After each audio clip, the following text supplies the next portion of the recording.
Right, now we move back to item number 7, which is the Strategy and Planning Committee, Part A report on policy on structures on road amendment to accommodate base isolation foundations on public road land. Have we got, I don't know if we've got, who's answering questions on this? Base isolation? Yeah. Jamie. Is this? I just had a question. I mean, in some respects, it's not a huge issue, but the way that I read the Working Party recommendation in 2.2, when we set up a working party of 2 of any of the mayor or deputy mayor and the chair of strategy and councillor East, I didn't expect that the chair of strategy and planning and councillor East would be the subcommittee. I thought that would include either the mayor or the deputy mayor. So I thought the location of the word "or" was there for a purpose, i.e. one of the mayor or deputy mayor was to sit in on this working group. But that's the way I read it, and that's what we intended at the time. So I'm just checking to see whether that was what was intended. Sorry, I can't answer that. It was put together by Ron and Mike's team, so I can actually, we could come back after lunch and just Yeah, I mean, as long as we're within the sort of authority to do this. I mean, it probably doesn't matter to any large extent, but I just sound a word of caution about following the specific recommendations of council when setting up these working groups.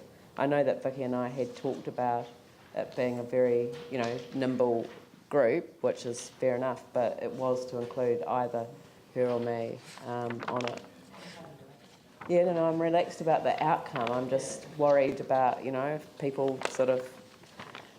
Anyway, so I don't think that's going to hold us up in terms of the actual recommendation, because it is a recommendation that I support.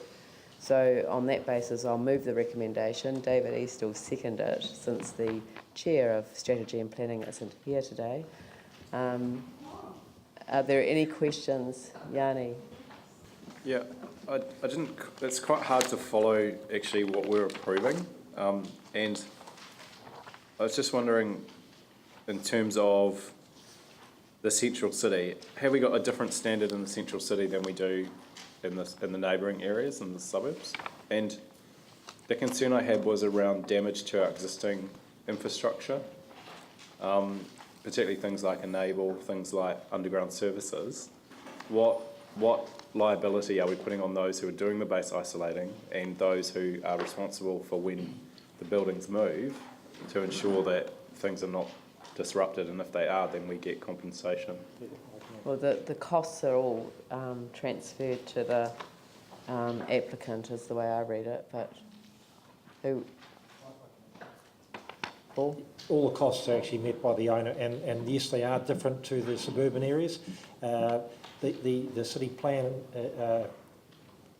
enables the buildings they build, and they want the buildings to build up to the road edge, not set back. And of course, obviously, with base isolation, it takes up about 700 odd mil of the roadway. Now, we're not expecting too many in the central city. I think there's 2 right at the moment. One is the building that's been built down on Durham Street, and the other is going to be the Grand Chancellor site that want to encroach on the paving. They have to shift all the services, and I think we've found even through the earthquake, when the foundations and the pathways met, the pathways are damaged anyway. So this will damage it, but it is the job of the property owner to reinstate.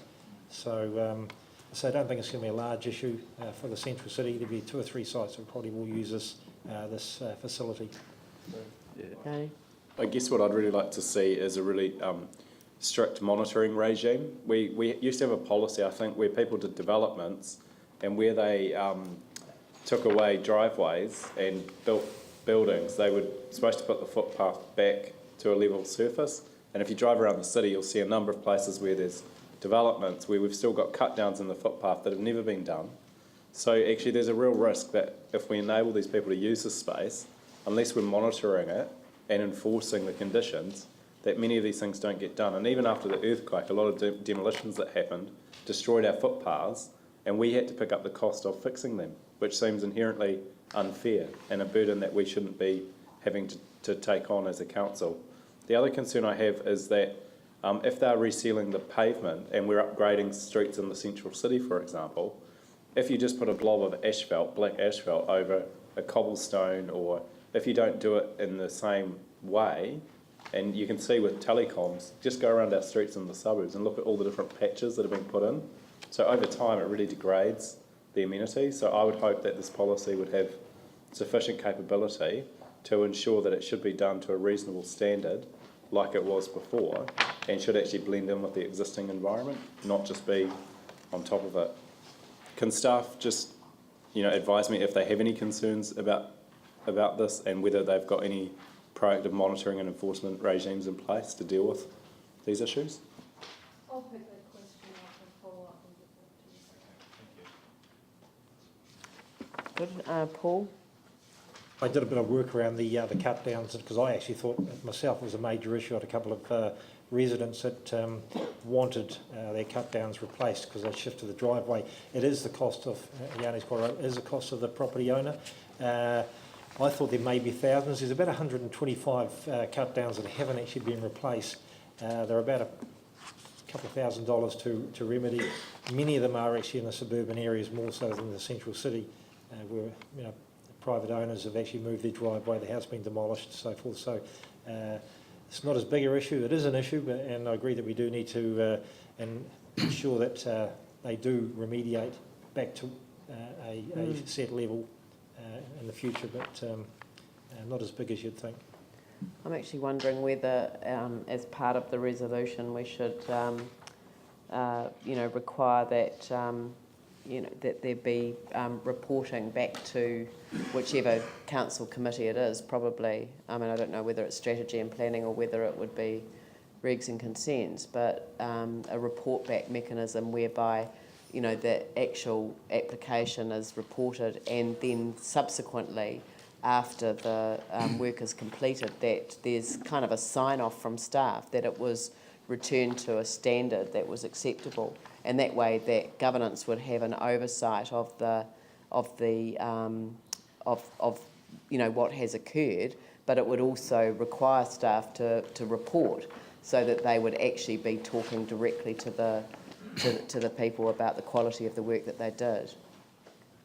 You'll have a bylaw about, and I'm sorry, I won't know the details, but you'll have a bylaw of people working in the streets. Now, the incidence of people doing this is going to be so few and far between, compared to all the trenches and things that go through there, that basically I think what you need to do is, we need to look at the bylaw and then have a look to make sure that we're enforcing it correctly, because it will talk about reinstatement of them, but just, as Paul said, there's probably only going to be 10 of them or 20 of them throughout the whole of the city where people are opening up parts of your street left, right and centre.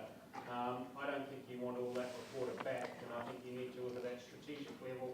Are we enforcing what our bylaw? And if you have a look, I presume we've adopted the New Zealand standard, which is about working in roads and reinstatement and stuff. So, I think, certainly we can report back, but you will get pages and pages and pages of them. And I think basically we're better to, get Jane maybe to have a look at what does the bylaw actually say, and are we actually policing that? Because I presume we've got road operation staff that will go and sign off each trench as they're done. And unfortunately, one of the worst things sometimes is some of our services, because we cut them up for water and wastewater and stormwater and all those sorts of things. So it should equally apply to Christchurch City as well as to outside people like telecom and things. Yeah, but it worries me that we've got no other oversight as a governance body over something that matters so deeply to our residents. So, but maybe as a result of this, we could talk about a reporting mechanism as part of that report. I mean, it doesn't have to be every single little, sort of cut in the footpath, but Here we are actually leasing the access to the land underneath in order for base isolation to occur. If that's not then restored to a level that's acceptable, it doesn't matter if there's only 10 of them. I mean, I think it's important that we have oversight, but we can talk about This it. project here, though, you actually, you know, it's going to cost them 20 million, 30 million. The cost of reinstating that's actually going to be very little. It's the smaller jobs where you have more of the problems, I would argue, and that's certainly been the experience in other local authorities that I've worked in, of getting them back up to grade and basically making sure the trenches are reinstated, because it looks good to day one. 6 months later, the whole thing's sunk because they haven't put it in, they haven't compacted it correctly. Or the opposite happens, actually, they've over-compacted and you've got a rise there and the rest of the ground is so, you know, there's a whole pile of issues around immediate reinstatement and then also making sure the reinstatement's appropriate for 6 months or 8 months down the track. Well, maybe we need to be talking about whether there's an appropriate role for reporting on this. But anyway, David. Look, as someone who sat on this working party for a number of occasions, it's quite an in-depth analysis that was presented to us, and I think we are confusing at the moment restoration of setbacks and the need for base isolation in some buildings. It was quite evident to me after a while that, one, all the services that are affected are the responsibility of the building owner to ensure that they are protected. And secondly, there is a mechanism in this whole base isolation process where there is a plate that sits in the void space, and in the event of an earthquake, the plate moves with the building. And rather than the building pushing the footpath up or the pavers up, the plate actually lifts the pavers, and we come back as the building's moving. So in the end, the restoration of the space between the building and the footpath is easily repairable. So I think it's a pity actually that we don't have the author of the report here to talk us through it.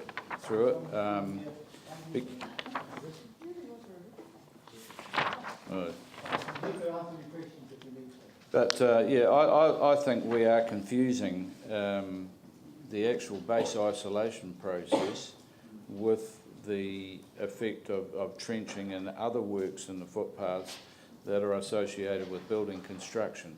This is a specialist process that is associated with base isolation and will only apply to a small number of buildings in the city.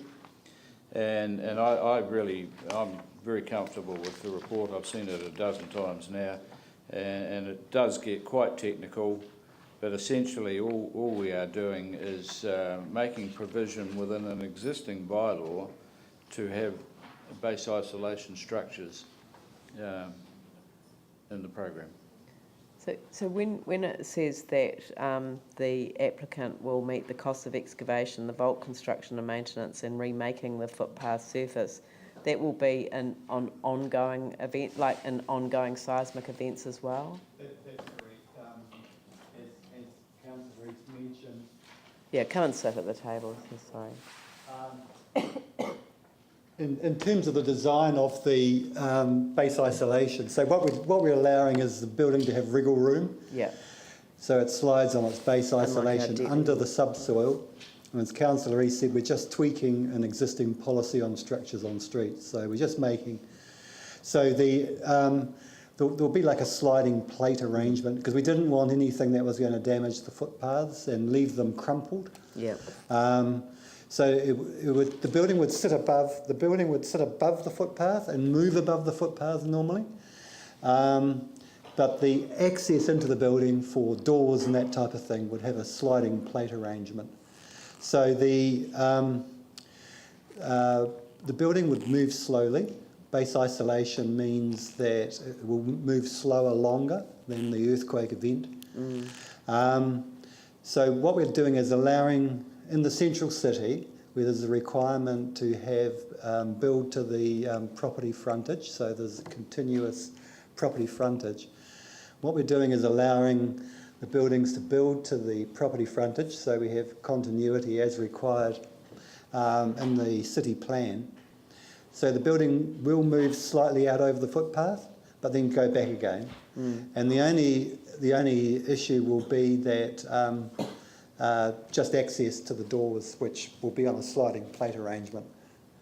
So if there's damage to the footpath in putting the base isolation in, they're liable They're liable restore to it? reinstate And, everything. and do you inspect that? Is that to an inspection level? They have to apply for approval to do it. So Right. But do you inspect it afterwards to say yes, it's to yes. an approved level? yes, that's Yep. correct. And if there's an earthquake and there's damage to the footpath, they are liable for that? They are liable if their building causes it. If their Yeah. building doesn't cause No, it, no, then no, we that's are. right.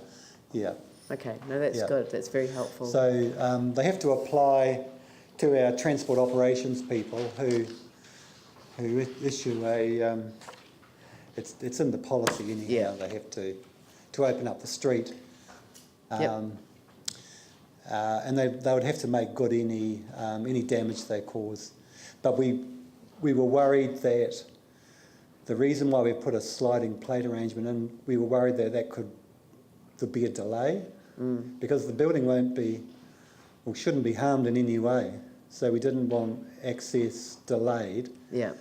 while the footpath was repaired, because often after a big event there's a lot of repairs going on. So the whole thrust of this was to try and return back to normal as quickly as possible. Yeah, no, we're very keen for that, so which is why we wanted a small, nimble working party to get it done and dusted. Yeah, so there's a lot of information here, and it just Yeah. goes on and on. Yeah. But it's very much, as Councillor Rees, who was on the working party with Councillor Goff, it's very much about improving building safety and allowing that to happen. All right, thank you. All right, well, I'll put the motion. All those in favour say aye. Those opposed say no. That's carried. Thank you very much. Thank you. Thank you.